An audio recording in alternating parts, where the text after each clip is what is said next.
Hey everybody, how are you going? Dropped out because I'm hotspotting. Because guess what? I'm in my half-finished new office. So there's nothing in here. And there's also not great lighting. Sorry. So I'm hopping on to do a really quick video for you guys about when your kids have massive meltdowns or resistance when you say no. So I've had a few parents sort of chatting to me about how do I get my kids to do things, why is there such defiance with my kids. They are always, getting upset and having tantrums when I say no, you can't have this because it's, ice cream before dinner, or going out somewhere that you can't go out. A lot of places are still in lockdown. The UK, I think, is going back into a secondary lockdown. Correct me if I'm wrong. Just heard it on the radio today. So I wanted to do a little video to kind of give you guys just a different perspective, potentially one that you may have tried or may not have thought of, and it's how you can reduce some of that resistance from your kids when you need to say no, when you can't allow them to have something, when you don't have anything left to give them, when they can't go somewhere because of timing or whatever it is, and you kind of get that grumpiness and that complaining and that whinging. Oh, we've all been there. Hey Amanda. So I wanted to just quickly chat about that. So yes, we need to be able to tell our kids no sometimes, a lot of the time potentially, because we are the adults, we are the leaders as such of our family. We know timings when we have to be somewhere. Our kids a lot of the time don't have that concept of linear time, so they don't know that we are running late or have to wait until we get somewhere, or that the homework needs to be done before Friday and how far away that is. So we often find ourselves calling the shots, right? And saying, yes, giving out directives, yes, you can do that, no, you can't have this. Kids will obviously come to us and ask questions and ask for things. Sometimes it can be a little bit demanding when they do that, and that gets our back up. But it is really beneficial to be almost like have that anticipation of the fact that our kids are going to come to us asking for things, their desires, their wants, their needs, things that they want right now. And it doesn't mean that we always have to give in and appease and say yes, yes, yes. On the other hand, it doesn't mean that we can just give them blanket no's all the time. No, why? Because I said so. Shutting them down like that, no wonder that causes that resistance from our kids and that complaining and that whinging. And to be honest, the more that we do that and are not conscious or intentional about how we say no or decline, then we find the kids' behaviors go up, right? So I was talking to someone the other day, yesterday, about how to intentionally build in choice and control for your kids every day. Tiny little things that can be done. And we were talking about, I said, building in opportunities for your kids to have choice and control is really, really powerful and really beneficial, because think about what that says to our kids. It says, I think you make good choices. I respect your decisions. I want to know what you think. You're valued. You're important in this family. I love you and I care about you. What you have to say is important. So there are still times though where we, for whatever reason, need to decline or say no to when our kids ask for something. And if we come with that, I'm the older, I'm the oldest, or I'm the adult, or just because I said so, or because I'm mum or dad, we know how that ends, right? we get the consistent, like the constant coming back and questioning and asking why, and just that resistance. And I literally say to parents, I'm like, shift your language around the whinging or the complaining, and say and sort of change your language to there's resistance, like that's resistance coming up. It's I'm not happy about it, I really want it, I can't be okay, I'm not able to be okay with that right, like yet. So first thing I would say is, that's really powerful to change your language around how you see things and interactions with your kids. So getting back to different sort of ways or a different perspective on saying no to your kids, and it might be like, can they go somewhere? Can they have someone over? Can they have money? I would love to put some things in the comments here, guys, because I can see them, and I would love to sort of read out a few. What are some things that your kids will seem to often ask for every second day, and you want to say no, or you need to say no? For us, it used to be the TV until we lost the remote 1 week ago. It's been over a week. Don't ask me, we turned the house upside down. There's no remote here. We're in the process of ordering a new remote for our TV. Anyway, if you want me to tell you how that's been, which is surprising, very surprising, I'm actually pleasantly surprised, that's a topic for another video. Anyway, so regardless of whatever our kids are asking for us, yes, sometimes we need to just be able to say, no, not now, you can't have it, or we can't, no, because kids are going to hear that in the classroom, in the playground, when they're adults in the workplace. So I'm not saying, with these strategies that I'm about to share, I'm not saying you never have to say no to your kids. Don't use that word. Wipe it from your vocabulary. No is bad. No, I'm not saying that. Let's be realistic, because with emotional intelligence and whatever stuff I talk about whenever I'm coaching, if I'm running a workshop or a group program, literally one of the first things I say is we have to be realistic about this so it's sustainable for our family, not so that it's like airy-fairy, fluffy, so esoteric that just doesn't kind of make sense to us.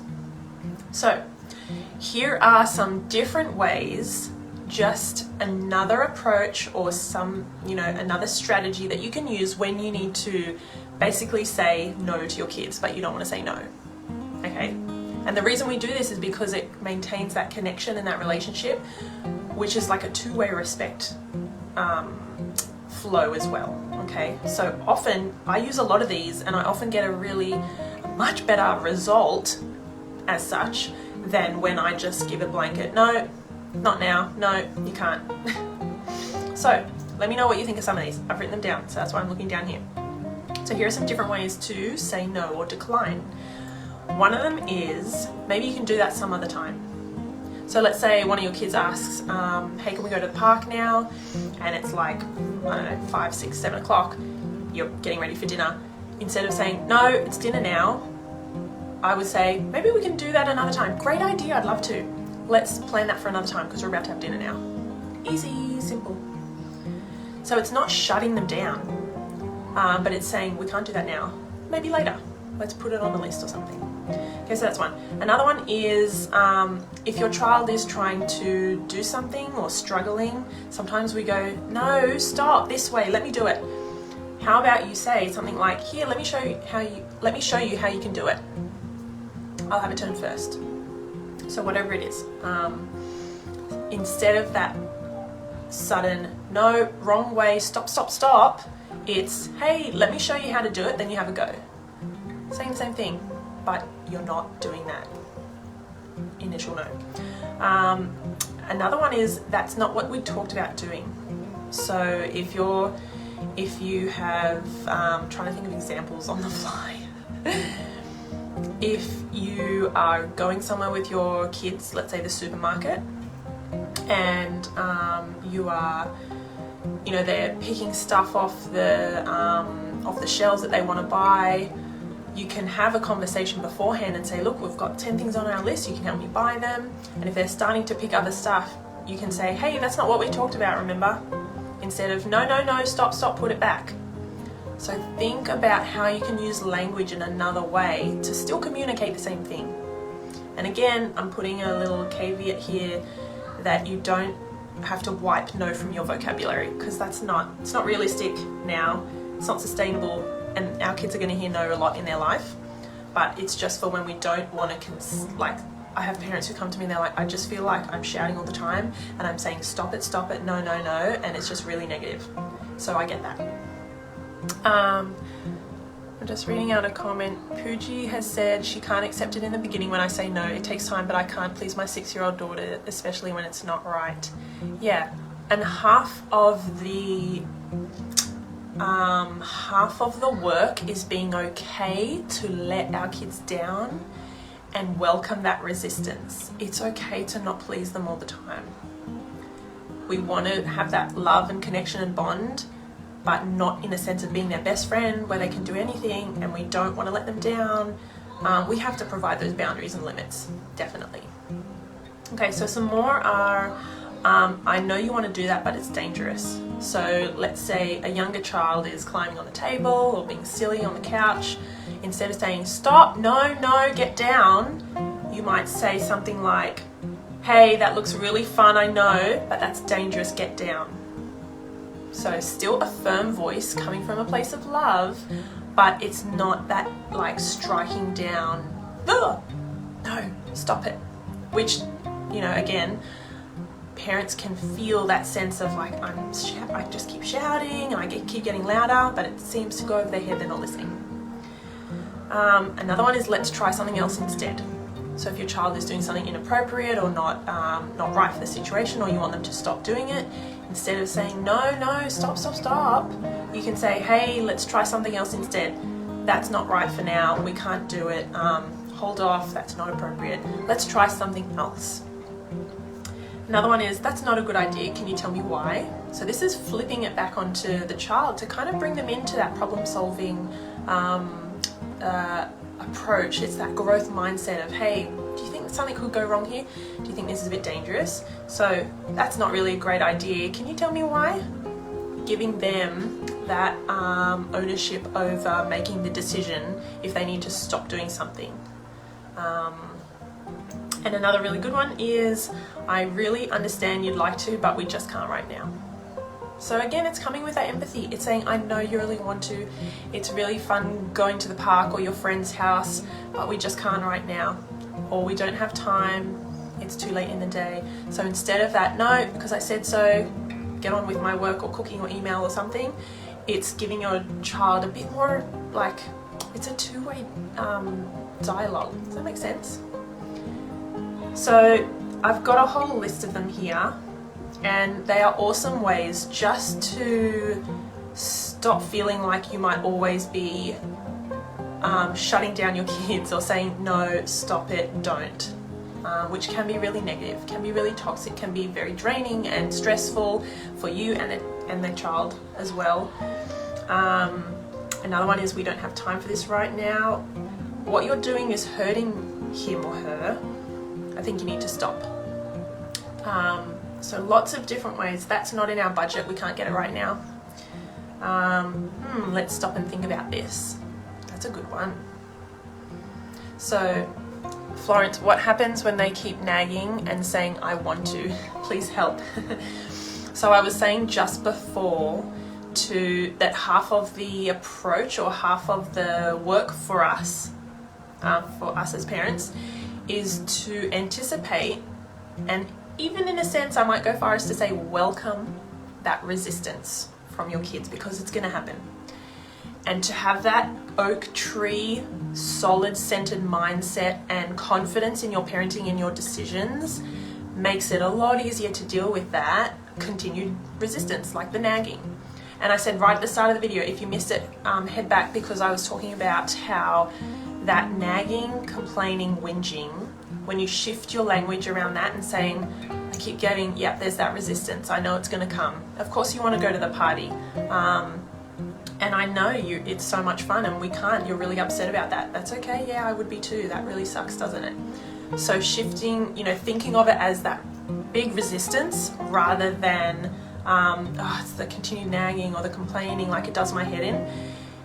It's almost like you're ready for that, because kids, I always say, guys, our kids' brain is under construction. They do not have the full developmental map or computer system that we do. We're fully functioning adults.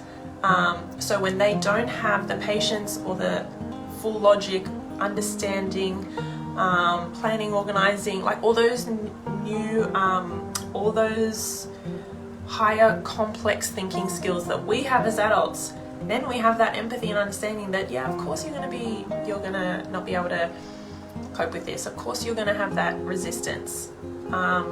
So we know why they're doing it. So when they keep nagging, or I would say when there's continued resistance, you don't need to answer every question. A few weeks ago, my daughter was doing it in the kitchen before dinner. She wanted an ice cream because we had bought some that day from the little home ice cream truck that goes around the streets, and so she wanted one, and it was not time yet. So I set the boundary and the limit. So that's another video in itself. And I said to her, we can't have them now. You can have one as soon as dinner's over. So again, instead of me saying no, put them back, no, because I said so, I said, I know you really want to. They are so yummy. I'm looking forward to having one too. You can have one as soon as dinner's finished. So I didn't even say no. I didn't have to say no, but she got the fact that she couldn't have one until after dinner. And then she continued with that resistance. Mummy, please, I really want it. She was tugging at me. And I didn't, because I've been doing this stuff for a while, so it comes second nature to me. I mean, I'm human. There are days when, stuff goes out the window. But I had that, like I call it the oak tree mindset, where you are calm, confident, you have clarity, you know your boundaries, you know why you're setting these limits, doing this for your child so that they grow up into a healthy, balanced adult who's respectful. Again, another topic. So she continued to have that resistance. Every few complaints from her, then I said, I know, honey, you really want one, after dinner. Kept going with my cooking. And I don't need to answer her every time. I don't need to let it get under my skin. I welcome it. I'm like, yeah, I know that really would suck. They are yummy, blah, blah, blah, blah. So it's not feeling like you need to calm them and have your kids happy all the time. It's okay that she was annoyed. It lasted like maybe 15 minutes. So don't feel like you need to have, when we say no to our kids, or we decline, or we use some of these other strategies, it's okay that there's going to be that resistance. They're not going to be happy about it. So let them. It doesn't mean you're a cold-hearted parent who's like, no, I don't care. It's saying, yeah, I know.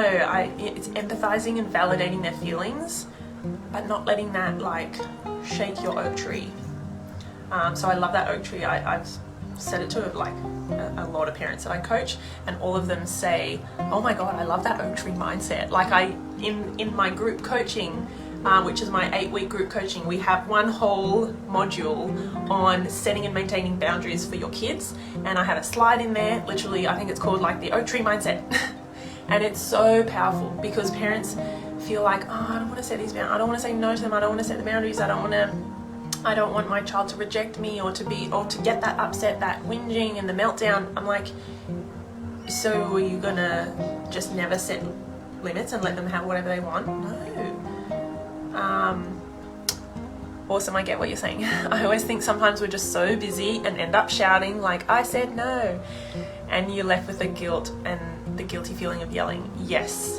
I totally get you, Florence, 100%. So let go of that guilt, and that's what I talk to parents about, how to let go of that parent guilt or the mum guilt when your kids are upset, when there's that resistance or that nagging or whinging or complaining when something doesn't go their way or they can't have something now. It's letting go of that and thinking, I know why I have these boundaries.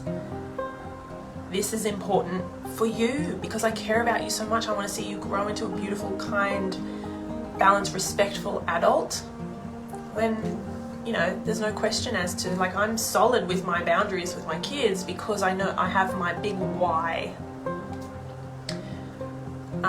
So there's heaps of ways. If you guys are just tuning in, I've gone through a bunch of ways in which we can also say no or decline things that our kids are asking for us.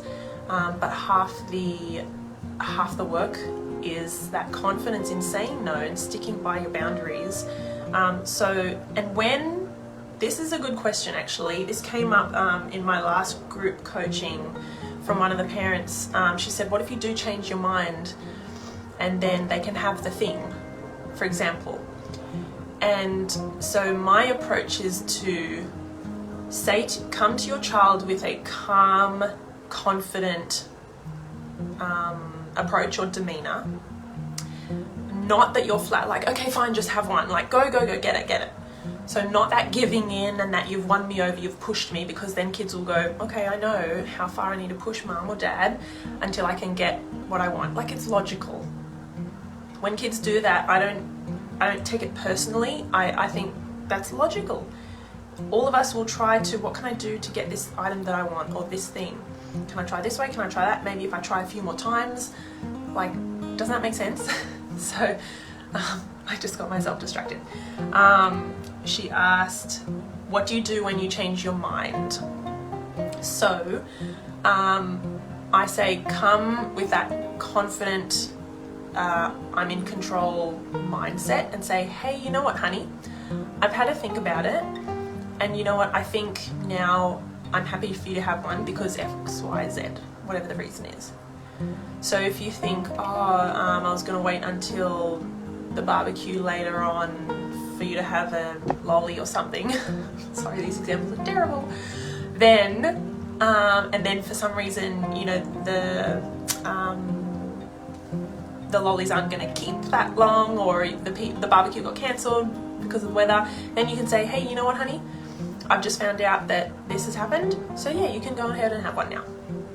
So that approach of, hey, I've thought about it and changed my mind, and now you can have X, Y, Z, is that's like worlds different to just saying, all right, stop, like, fine, just get one, I don't care, enough, you have it. So does that make sense? It's okay to change your mind. And I teach my kids, particularly my son, because he's older, I teach him about having that confidence to change his mind. I don't want him ever to feel like he's trapped in one solution or one choice. But we had an example once where we had literally just bought a little cheap book from Big W, and he decided he didn't want it anymore. And I said, I get that you want to change your mind, but now we have to go all the way back to the other half of the store and take the receipt and the book. It's going to take 10 minutes. We have to line up and then we have to refund it. And that was a big effort. So he's just come in and snuck my snacks. So yeah, teaching our kids about, changing their mind, changing our mind, but doing it with that calm confidence, that oak tree mindset that I keep talking about. If you guys want a video on the oak tree mindset, can you just let me know? Because I feel like I refer to it quite often because it's so beneficial, so powerful, but I haven't done a video on it yet. So they are some really great ways that you can alternatively decline or say no to your kids without having that constant resistance and nagging or complaining. So let me know what you guys think. If you use any of those, if you have any others that you commonly use, there's heaps more. Let's stop and think about this. Hey, why is this really important to you? I'm disappointed that you did that. There's lots of different ones on the list, but let me know which one's your favorite. Okay, alright guys, have a great rest of your day. See ya.